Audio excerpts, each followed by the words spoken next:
సారీస్ మన ప్రతి ఒక్క లేడీస్ చాలా ఫేవరెట్ సెగ్మెంట్ కదా అది. And that to Gadwal saris అంటే వావ్, గద్వాల్ అంటేనే అసలు అదొక హోదా, ఒక హుందాతనం ఉంటుంది. అండ్ దాట్ టు గద్వాల్లో ఓన్లీ అగ్రికల్చరే కాకుండా పత్తి, శనగ ఇవే కాకుండా గద్వాల్ శారీస్ కంటూ ఒక రేంజ్ అండి, ఒక ఇమేజ్ ఉంది. Not just India, abroad countries, out of కంట్రీస్లో కూడా చాలా ఒక రేంజ్ ఇమేజ్ ఉందన్నమాట. సో అసలు యాక్చువల్గా స్టోరీ అంతా ఎప్పుడు మొదలైందంటే అరౌండ్ 350 years అంతకంటే ముందు మన ఇండియన్స్ని తీసుకెళ్ళి అవుట్ ఆఫ్ కంట్రీస్లో ఈ చేనేత, ఈ వీవింగ్ అనేది నేర్పించారనమాట అప్పటి కాలంలో రాజులు. సో ఆ టాలెంట్ని, ఆ ట్రైనింగ్ని తీసుకొచ్చి ఇక్కడ వాళ్ళ రాణుల కోసం ప్రత్యేకంగా వీవింగ్ చేయించుకోవాలనే ప్లాన్ తోటి. బట్ ఇక్కడికి వచ్చిన తర్వాత అదంతా వీవింగ్ చాలా డెవలప్మెంట్స్ అయ్యి ఇన్ని ఇయర్స్గా డెవలప్ అయ్యి గద్వాల్ కంటూ, గద్వాల్ డిజైన్స్ కంటూ ఒక ప్రత్యేక ఇమేజ్ తీసుకొచ్చింది. అట్లాంటి డిజైన్సే మనం ఇప్పుడు చూస్తున్నాం. మరి గద్వాల్ చీరలో దాగి ఉన్న ఆ అందాన్ని, ఆ అందం వెనుక దాగి ఉన్న కష్టాన్ని తెలుసుకుందాం పదండి.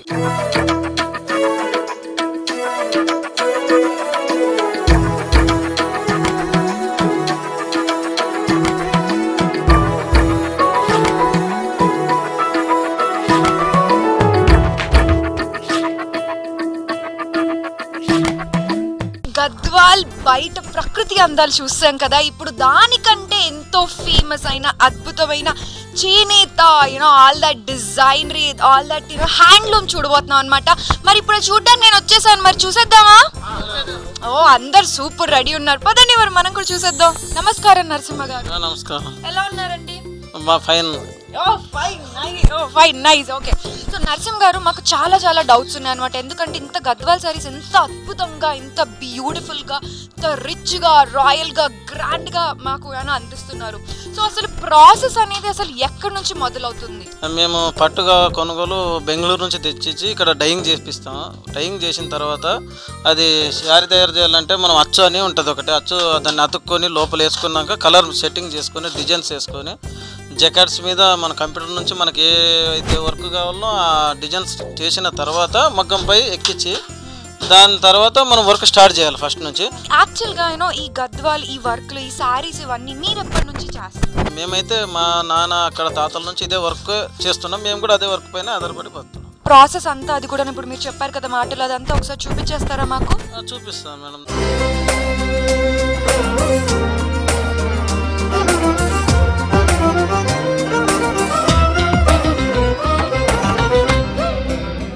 ఇది పట్టు ఫస్ట్ మనం క్వాలిటీ తయారు చేయడం, అక్కడ నుంచి కూర వస్తుంది. పట్టు పురుగులతో తయారై బెంగళూరు నుంచి మనకు ఫస్ట్ పట్టు పురుగులు గుళ్ళు ఉన్నాయి, గుళ్ళు వేడి వాటర్లో వేసిన తర్వాత పట్టు తీసి మిషన్కి ఇస్తే మిషన్ ఉండి చుట్టుతుంది. ఉండి నుంచి మన మిషన్కి ఎంత కావాలంటే అంత ఇది పొడి వేసుకోవాలి. అప్పుడు ఇది వైట్ తయారవుతుంది. ఈ వైట్ తయారైన తర్వాత దీన్ని మనం డైయింగ్ చేసుకోవాలి. ఇది డైయింగ్ కలర్ తెచ్చి మనం వేడి నీళ్ళు ఉరికేసి డైయింగ్ చేసుకుని కలర్ పోకుండా యాసిడ్ వేస్తాయి, కలర్ పోతుంది. గ్యారెంటీ, ఇక్కడ ఉతికినా ఎలాంటి ప్రాబ్లం ఉండదు. అది అంచు కలర్ మాత్రమే, ఇది అంచుకోతే ఇది మధ్యలో, దీనికి ఏమంటే బ్లాక్ మధ్యలో ఉంటుంది, పళ్ళు అంచు ఇది వస్తుంది మన గ్రీన్ కలర్లో, ఇటు చిలకపచ్చ కలర్.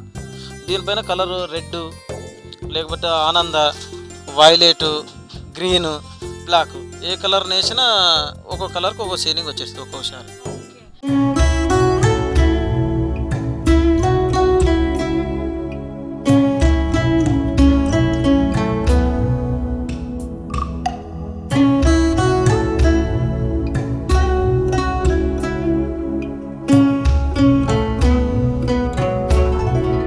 సో ఇప్పుడు మనం ద రియల్ పట్టు ఎలా ఉంటుంది, తర్వాత కలర్ మిక్స్ చేసుకున్న తర్వాత పట్టు ఎలా ఉంటుంది అనేది చూసాం కదా. సో అంటే అన్ని దారాలు చూసాం. సో ఇప్పుడు దాన్ని ఎలా వీవింగ్ చేస్తారు అనేది ఇప్పుడు మనకి మన నరసింహ గారు చూపించబోతున్నారు. దీంట్లో నుంచి ఫస్ట్ మేము అక్కడ ఇది అచ్చు కట్టేటోళ్ళతో ఇది వైట్ తయారు చేపిస్తాం. ఇక్కడ వైట్ తయారు చేసి దానికి 8 కింద 2 ఒక్కొక్క ఫోక్కి ఒక్కొక్క వడి కట్టుకొని ఇట్లా 4 ఇక్కడ పైన స్టార్టింగ్ ఇక్కడ నుంచి మనం కలర్ వేసుకుని డైయింగ్ పట్టు ఇక్కడ ఒక్కొక్క పోగు అతుక్కోవాలి. అతికిన తర్వాత ఇవి మొత్తం ఇట్లా జరపాలి. ఇట్లా జరిపితే వెళ్ళిపోతాయి, అక్కడ బయటికి వెళ్ళిపోతే ఈ అతుకులు ఇక్కడ లోపల వచ్చేస్తాయి. లోపల వచ్చిన తర్వాత ఇది రీడు, దీనికి షటల్ పైన కూర్చోబెడతాం. ఇక్కడ కూర్చోబెట్టి ఇది మొత్తం పెట్టుకుని దీనికి ఒక్కొక్క పోకి ఏ డిజైన్ కావాలంటే మేము ఆ జకాట్ ఉందా ఆ జకాట్ నుంచి ఎట్లా కావాలంటే అట్లా ఇలా కట్టుకోవాలి. సేమ్ ఎన్ని కలర్స్ మిక్స్ చేశారు ఇక్కడ రైట్ నో ఇప్పుడు మన కళ్ళ ముందు? ఇప్పుడు దీనికి గ్రీన్ ఉంది, దీనికి మధ్య ఇది పళ్ళు మాత్రమే గ్రీన్, దీంట్లో రెడ్ కొంచెం కాన్ఫిడెన్స్గా రెడ్ వస్తుంది. తర్వాత గ్రీన్ పైన మనం ఎన్నైనా రెడ్ కొట్టుకోవచ్చు, green, violet, black, magenta. So ఇప్పుడు చూసాం కదండి మనం అసలు పట్టు పురుగు నుంచి పట్టు పోగుల్ని ఎలా తీస్తారు అనేది, మళ్ళీ ఎలా డైయింగ్ చేసుకుంటాము, తర్వాత దీన్ని వీవర్స్ ఈ ఇన్స్ట్రుమెంట్లోకి ఎలా ఎక్కిస్తారు అనేది చూసాం కదా. సో రైట్ ఇప్పుడు మనం చూడబోతున్నాము అసలు ప్రాసెస్ ఫైనల్, అసలు స్టెప్ 1 నుంచి ఫైనల్ స్టేజ్ వరకు అసలు చీర ఎలా డిజైన్ అవ్వబోతుంది అనేది. సో మనకి మన నరసింహ గారు చూపించేస్తున్నారు. ఇది అంచు, ఇది మధ్యలో ఉంటుంది, ఇది మధ్యలో ఇది పళ్ళు, ఇది ఎట్లా రన్నింగ్ ఉంటుంది, ఇది సేమ్ రన్నింగ్ ఉంది. ఇక్కడ జకార్డ్స్ ఉంటుంది. జకార్డ్స్ అంటే ప్రతి ఒక్కటి ఇది లైలన్, ఇట్లా సిలిండర్లు ఉంటాయి. ఇక్కడ నుంచి హోల్స్, ఈ కంప్యూటర్ హోల్స్, ఒక్కొక్క హోల్స్ నుంచి ఒక్కొక్క ఇక్కడ ఉక్సులు ఉంటాయి. ఈ హోల్స్ ఉంటే అది ఇట్లా ఒత్తుకున్న తర్వాత ఇట్లా రాడ్ పైకి లేస్తుంది. పైకి లేస్తున్నాయి ఇక్కడ ఈ పళ్ళు లేస్తుంది. ఇక్కడ లేచిన తర్వాత ఏ వర్క్ కావాలంటే అది, ఇప్పుడు మనకు మీనా కావాలంటే ఇది, జరి కావాలంటే జరి తీసుకుంటే అది అట్టల్లో ఎప్పుడైతే జీన అయిపోయేంత వరకు ప్రతిసారి తొక్కాలా.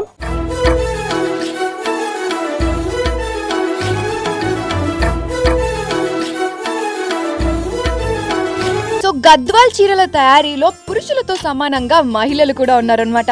సో దాంతో I got this beautiful female. ఇక్కడ తను ఎంతో అందంగా చీరలు తయారు చేస్తుంది. నేనైతే చాలా ఆశ్చర్యపోయాను. సో తన మాటల్లోనే తెలుసుకుందాం. నమస్కారం అండి, మీ పేరు? నమస్తే అండి, మా పేరు పద్మ అండి. మళ్ళా మేము కూడా మా ఆయన లేనప్పుడు చేస్తామండి. మేము కూడా చీరలు చిన్నప్పటి నుంచి ఇదే మాకు అలవాటు కదా, అందుకే దీంట్లోనే చేసుకుంటూ ఉంటామండి. చిన్నప్పుడు అంటే ఎప్పటి నుంచి చేస్తున్నారు పద్మ గారు ఈ గద్వాల్ చీరలు చేయడం అంతా కూడా? ఎప్పటి నుంచి ఎప్పటి నుంచి? 15 సంవత్సరాల మేడం మేము చేయము. మీకు ఎవరు నేర్పించారు ఇదంతా ఇలా చేయడం అదంతాను?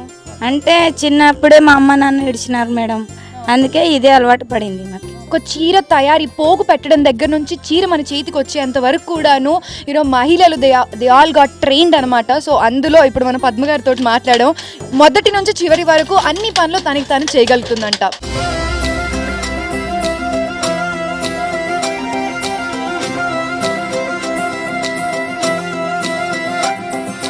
సో చూసారు కదండి, ఇప్పటి వరకు గద్వాల్ చీర తయారీని పోగు దగ్గర నుంచి అది కలర్ చేసుకోవడం, దాన్ని మళ్ళీ మిషన్లోకి ఎక్కించుకోవడము, అండ్ ఫైనల్గా గద్వాల్ బ్యూటిఫుల్ శారీ బయటికి ఎలా వస్తుంది అన్నంత వరకు చూసాం కదా. సో ముందుగా అయితే ఇప్పుడు నా ముందు నేను చాలా చీరలు తీసుకొచ్చేసాను మీకు చూపించడానికి. మరి ఇప్పుడు ఆ పట్టు గురించి, ఆ కలర్ కాంబినేషన్స్ గురించి, ఆ డిజైన్స్ గురించి మరింతగా డీటెయిల్డ్గా తెలుసుకుందాం. ఇప్పుడు పట్టు నుంచి ఇదేమంటే జరి, ఇట్లా జరేసి హ్యాండ్ వర్క్ అంటే ఇట్లా ప్రతి ఒక్క దానికి ఎలాంటి తీరకుండా ప్రతి ఒక్క దానికి ఇక్కడ దీని కలర్ వైలెట్కి ఇక్కడ వైలెట్, గ్రీను, దీనికి గ్రీను, మళ్ళీ కన్నుకి రెడ్, ఒక్కొక్క దానికి ఒక్కొక్క పోగు తీసుకుంటూ ఉంటే ఇది అంశ నెమలి 2 సైడ్లు ఉండిపోయిన నుంచి ఇది మొక్కలు వచ్చి నెమలి తయారవుతుంది మేడం. దాని నుంచి చక్రం జరితోనే, పట్టుకి జరి మిక్స్డ్ ఇది. తర్వాత పట్టు ఇక్కడ ఉంటుంది. పట్టు అంటే ఇది హ్యాండ్ వర్క్ మేడం. ఇక్కడ నుంచి అంచు, ఇక్కడ నుంచి ఇక్కడ ఒకరు అక్కడ ఒకరు కూర్చుంటారు. ఇది మినిమమ్ 20 days అవుతుంది ఇది తయారు చేయడానికి. మనకి ఎంత సింపుల్ గా కనిపిస్తుంటది, but it is behind lots of hard work. So ఇంకొక డిఫరెంట్ సారీ చూపిస్తారండి. ఇది గద్వాల్ బ్రోకెట్ అమ్మా. దీని డిఫరెన్స్ ఏంటండి వేరే చీరలకి దీనికి? అది పట్టు ఉంటుంది, ఇక్కడ పట్టుల్లో జరి మధ్యలో వర్క్ వచ్చి ఉంటుంది. సో ఈ చీర చేయడానికి మీకు ఎన్ని రోజులు పట్టిందండి? 10 days పడుతుంది.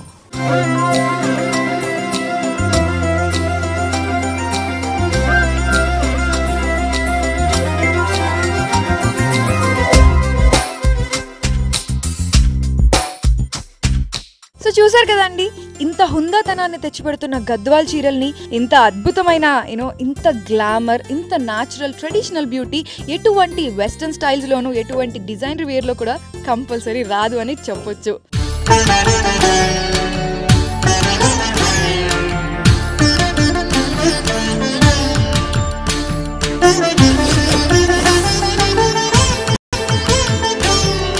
నేను ఎక్కడున్నానంటే మన పోచంపల్లిలో అండి. ఎగ్జాక్ట్లీ పోచంపల్లి చీరలకి మరియు వాటి అందాలకి ఇంటర్నేషనల్ లెవెల్లో గుర్తింపు వచ్చిందండి. అందుకే ప్రపంచం అంతా కూడాను మన పోచంపల్లి చీరలకి రెడ్ కార్పెట్ పరుస్తుందన్నమాట. మరి పోచంపల్లి చీరల గురించి మరియు ఇక్కడి అందాల గురించి చూసేద్దాం. పోచంపల్లి చీరలు అసలు ఎలా తయారవుతాయి అనేది ఫస్ట్ స్టెప్ నుంచి కంప్లీట్ ఒక చీర తయారై బయటకు వచ్చేంత వరకు ప్రాసెస్ మొత్తం తెలుసుకుంటే ఎలా ఉంటుంది? సూపర్ ఉంటుంది కదా. రండి మరి స్టార్ట్ చేద్దాం. స్టెప్ 1 ఏంటో రామకృష్ణ గారిని అడిగి తెలుసుకుందాం. సార్ స్టార్టింగ్ నుంచి ఇది మేము పట్టు బెంగళూరు నుంచి సప్లై అవుతుంది. మాకు సిల్క్ అక్కడి నుంచి వస్తుంది, టోటల్లీ. దాన్ని బట్టి ఇప్పుడు మీకు అవన్నీ వివరాలు చూపిస్తాను. సో కంప్లీట్గా సిల్క్ని కంప్లీట్ ఆ మెటీరియల్ అంతా కూడాను బెంగళూరు నుంచి ఇంపోర్ట్ చేసుకుంటారంటండి. సో ఆల్రెడీ ఈ మెటీరియల్ అనేది రెడీగా, అంటే ఇది రా కదండి, కంప్లీట్గా మెయిన్ ప్యూర్ ఏం మిక్స్ కలర్ ఇలాంటిది ఏం మిక్స్ లేకుండా ఒరిజినల్ పట్టు అంటే పోచంపల్లి పట్టు మాత్రమే. ఇది ఎక్కడైనా మిక్సింగ్ ఎలాంటిది ఉండదు. ఇప్పుడు ఈ కలర్ అయిపోయిన తర్వాత దీన్ని ఇలా వైట్ చేసుకుంటాము. వైట్ చేసుకున్న తర్వాత ఇంకే మనకు ఏ డిజైన్ ఏ కలర్ కావాలంటే కూడా దీంట్లోనే సెట్ చేస్తాము. ఇది ఫస్ట్ ఐటమ్. ఇది వైట్ అయిన తర్వాత ప్లస్ నెక్స్ట్ డిజైన్ ఏ కలర్ రావాలన్నది ఒక రబ్బర్ తీసుకొని దాన్ని ఆ డిజైన్గా కట్ చేస్తాము. కట్ చేసిన తర్వాత అయిన చిట్కి కంప్లీట్ అయిన దాన్ని తీసుకెళ్ళి కలర్లో డైయింగ్ చేస్తాము. ఇప్పుడు ఎలా ఉంటుందో ఆ డిజైన్ మీకు చూపిస్తాను.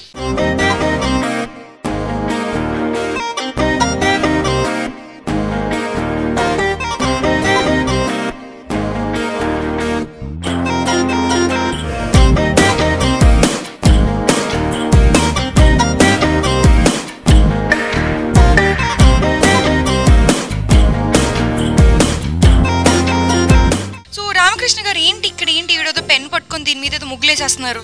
ముగ్గులు కాదండి, చీరలో డిజైన్ వేయడం. స్టార్టింగ్ ఇది మొత్తం ఒక గుర్తులు లెక్క పెట్టుకోవాలి. పెట్టుకున్న తర్వాత దాన్ని డిజైన్ కంప్లీట్గా ఒక పేపర్ తీసుకుంటాము, మీద డిజైనింగ్ చేస్తాము. వేసిన తర్వాత డిజైన్కు ఏ కలర్ కావాలి, ఏ ఎల్లో కలర్ కావాలి, గ్రీన్ కలర్ కావాలి, రెడ్ కలర్ కావాలంటే కూడా టోటలీ మీకు ఏ కలర్ సైజులో ఏ డిజైన్ కావాలన్నా ఆ డిజైన్ ఈ విధంగా డిజైనింగ్ చేయడం. చేసిన తర్వాత దానికి మార్కులు లెక్క రబ్బర్లు కంప్లీట్ చేస్తాము. చేసిన తర్వాత దాన్ని తీసుకుపోయి డైయింగ్ చేస్తాం. చెప్పండి అమ్మా, ఏం చేస్తుంటారు, అసలు ఎక్కడ నేర్చుకున్నారు ఇది మీరు? నేను సొంతంగా నేర్చుకున్నాను. మా నాన్న వాళ్ళు చిన్నప్పటి నుంచి మేము ఉండేది ఇందులోనే ఉంటాం. చిన్నప్పటి నుంచి ఇందులోనే చేస్తున్నాం వర్క్. నేను 7th క్లాస్ నుంచి ఈ వర్క్ నేర్చుకున్నాను మా నాన్న దగ్గర. మా నాన్న వేస్తుంటే చూసి నేర్చుకున్నాను నేను, అంతే. సో అసలు ఎలా చేయాలి, అసలు మార్కింగ్ అనేది ఎలా పెట్టుకుంటారు, మాకు కొంచెం చూపించరు? దీనికి మొత్తం లెక్కలే ఉంటాయి మేడం, లెక్కలే ఉంటాయి. దీనికి లెక్క ఇలా కౌంటింగ్తోని చూసుకుంటూ మార్కింగ్ వేసుకోవాలి, దీన్ని డిజైనింగ్ వేసుకోవాలి. సో ఈరోజు ఎంత కొత్త విషయం తెలుసుకున్నాం కదండి, చీర తయారీలో కూడా లెక్కలు మ్యాథమెటిక్స్ ఉంటాయనేసి. Wow, that is interesting. And దీని నెక్స్ట్ స్టెప్, ఇప్పుడు దీనికి రబ్బర్ తోటి బైండ్ చేసుకుని దాని తర్వాత బాయిలింగ్కి తీసుకెళ్తారంట. పదండి మరి ఆ ప్రాసెస్ కూడా చూసేద్దాం. రామకృష్ణ గారు చెప్పండి, ఏం చేస్తారు ఇక్కడ? ఇప్పుడు ఈ విధంగా డిజైన్ వేసిన తర్వాత దీన్ని రబ్బర్ తోటి డిజైనింగ్ కొన్ని చేంజ్ చేసుకుంటాము. ఇప్పుడు అదే చూపిస్తున్నాను నేను.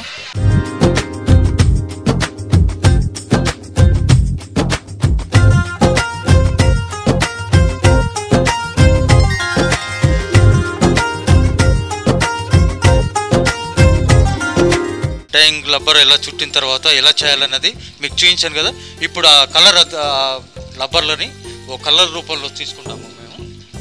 ఈ విధంగా ఫస్ట్ ఇది కలర్ అద్దిన తర్వాత ఈ రబ్బర్లు ఈ విధంగా ఉంటాయి.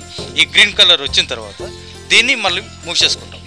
ఈ కలర్ కావాలి, ఈ డిజైన్లో వస్తుంది. దీన్ని ఈ విధంగా చేసిన తర్వాత దీన్ని తీసుకెళ్ళి ఇది మళ్ళీ ప్యాక్ చేస్తుంది. ప్యాక్ చేసిన తర్వాత మళ్ళీ బయటగా చుట్టిన దాన్ని ఇప్పేసి మళ్ళీ మనకు మెరూన్ కలర్ కావాలంటే ఆ కలర్ ఈ డిజైన్ ఇందులో వస్తుంది.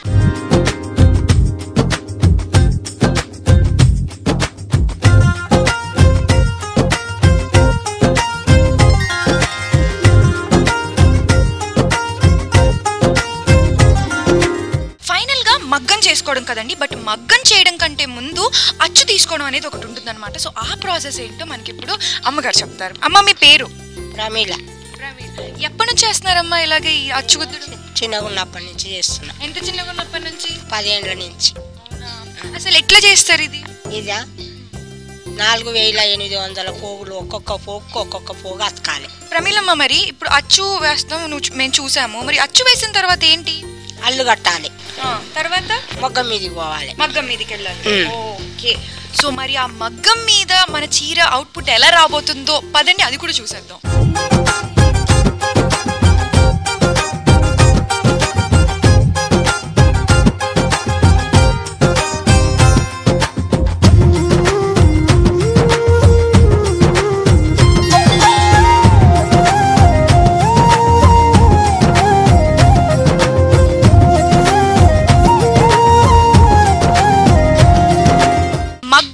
ఎలా చేస్తారో రామకృష్ణ గారు చెప్తారు, తెలుసుకుందాం. ఈరోజు ఆ డిజైనింగ్ అయిపోయిన తర్వాత కంప్లీట్గా చిట్కి చూపించడం జరిగింది. ఆ చిట్కిని తీసుకొచ్చి మన డిజైన్ ఈ మగ్గం మీద ఈ కలరింగ్ వచ్చేస్తుంది. ఫస్ట్ స్టార్టింగ్లో మీకు పోగులు చూపించాను కదా, ఈ విధంగా డిజైన్ వచ్చేస్తుంది. మీకు డిజైన్ వచ్చిన తర్వాత ఈ విధంగా చీర మీద డిజైన్ కనిపిస్తుంది. మీరు ఇదంతా చూసుకున్న తర్వాత చీర కంప్లీట్ అవ్వడానికి కనీసం 5 days పడుతుంది. చేనేత చీరలు, అది కూడా పోచంపల్లి చీరలు తయారీ ఎంత అందంగా అద్భుతంగానే ఉంది కదండి. మరి ఇప్పుడంతా తయారీ ఎలా ఉంటుందో ప్రొసీజర్ అంతా చూసేసాము. మరి ఫైనల్ గా చీరలు ఎంత అద్భుతంగా బయటకు వచ్చాయనేది చూడాలి కదా, పదండి అది కూడా చూసేద్దాం.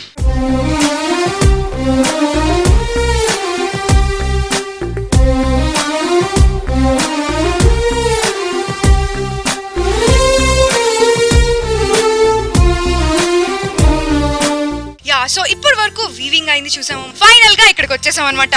మరి శారీస్, ఆ కలర్ కాంబినేషన్స్, ఆ మెటీరియల్స్ అన్నిటి గురించి తెలిసేసుకుందాం రండి. హలో అండి, మీ పేరు? నా పేరు విష్ణు అండి, సేల్స్మెన్ ఇక్కడ. సో ఇప్పుడు మరి మాకు కొన్ని డిజైన్స్, కొన్ని వెరైటీస్ ఆఫ్ పోచంపల్లి చీరలు చూపిస్తారా? ఇప్పుడు నడుస్తున్న Pochampalli ikat sirs, ikat, double ikat, single ikat. ఎంత అద్భుతమైన కలర్ కాంబినేషన్, ఎంత అద్భుతమైన క్వాలిటీ అండ్ మెటీరియల్ కదండి. అఫ్ కోర్స్ ఆశ్చర్యం లేదు కదండి, ఎందుకంటే అవి చేనేత వస్త్రాలు and that too Pochampalli saris. బాబా బాబా, చూస్తేనే ఇంత అందంగా ఉన్నాయంటే మరి మీరు ధరిస్తే ఇంకెంత అందంగా ఉంటారు కదా. ఇదేంటండి ఇంత చాలా డిఫరెంట్ గా, ఇంత బ్యూటిఫుల్ గా కనిపిస్తుంది? పటోలా అండి ఇది, పాన్ పటోలా సారీస్ అంటారు ఇది. ఇది వరకు చాలా ఫేమస్, ఇది ఇప్పుడు మళ్ళీ వస్తుంది ట్రెండ్ ఇది.